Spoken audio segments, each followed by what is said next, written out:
আওয়ামী লীগের ইতিহাস, 28 অক্টোবর লগি বৈঠা দিয়ে মানুষ হত্যার ইতিহাস, 5 মে শাপলা চত্বরে আলেম ওলামাদের হত্যার ইতিহাস, আওয়ামী লীগের ইতিহাস, দর্শনের সেঞ্চুরি করার ইতিহাস, আওয়ামী লীগের ইতিহাস, 24 গণঅভ্যুত্থানে হাজার হাজার ছাত্র হত্যার ইতিহাস, হাজার হাজার ছাত্রকে বঞ্চিত করার ইতিহাস। এই আওয়ামী লীগ বাংলাদেশে রাজনীতি করার অধিকার রাখে না। আওয়ামী লীগ বাংলাদেশে কোনোভাবে যাতে রাজনীতি করতে না পারে এই ব্যাপারে বাংলাদেশ সর্বস্তরের জনগণ ঐক্যবদ্ধ আছে ইনশাআল্লাহ। আওয়ামী লীগকে অতি সত্বর নিষিদ্ধ করে, আওয়ামী লীগকে অতি সত্বর নিষিদ্ধ করে এটা রাষ্ট্রীয়ভাবে জঙ্গি সংগঠন হিসেবে ঘোষণা দিতে হবে। আমরা সংক্ষিপ্ত ভাষায় সংক্ষিপ্ত কথাই বলতে চাই, ইন্টারিম সরকার যদি জনগণের মাইন্ডেট বুঝে কাজ এবং সিদ্ধান্ত না নিতে পারে, আমরা দ্রুত সময়ে ইন্টারিম সরকারকে বলতে চাই দ্রুত সময়ে সম্মানের সহিত এসেছেন, সম্মানের সহিত আবার বিদায় নেন। ছাত্র জনতা যে কোনো সিদ্ধান্ত হাতে নিতে আর কাউকে জিজ্ঞেস করবেন ইনশাআল্লাহ। আগামী দিনে ছাত্ররা সকল প্রকার সিদ্ধান্ত জীবন দিতে যেহেতু শিখে গেছে, জীবনটা সহজ করে নেওয়া যেহেতু শিখে গেছে, আগামী দিনে ছাত্রদেরকে কোনো ভয় থেকে কোনো লাভ হবে না ইনশাআল্লাহ।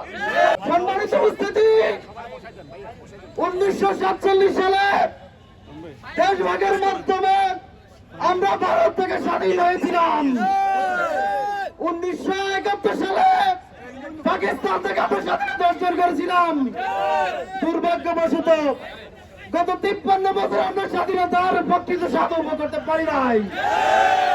আমরা বলে দিতে চাই 2024-এর গণঅভ্যুত্থান আমাদেরকে পূর্ণতা দিয়েছে।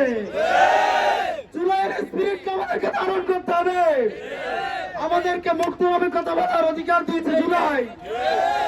আমরা বলে দিতে চাই যে সকল শহীদ এবং আহতদের পরিবারের পরে দাঁড়িয়ে উপদেষ্টা পরিষদ গঠন করা হয়েছে, আজকে সেই আওয়ামী লীগকে কারা পুনর্বাসন করছে। আমরা জুলাইয়ের চোদ্দরা বেঁচে থাকতে না হতে দেব না।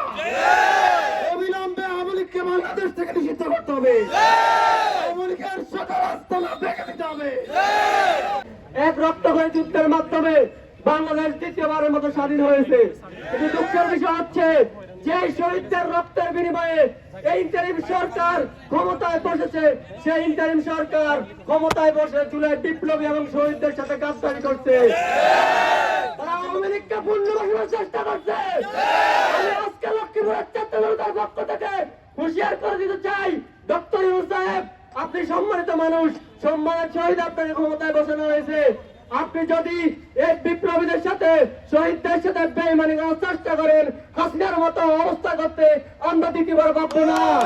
তুমি কে আমি কে, বাংলাদেশি বাংলাদেশি, গোলামি না আজাদি, আজাদি আজাদি, আমার মায়ের রক্ত বিনা যেতে দেব না। এদের ঠিকানা এই বাংলায় হবে না, ছাত্রলীগের ঠিকানা এই বাংলায় হবে না।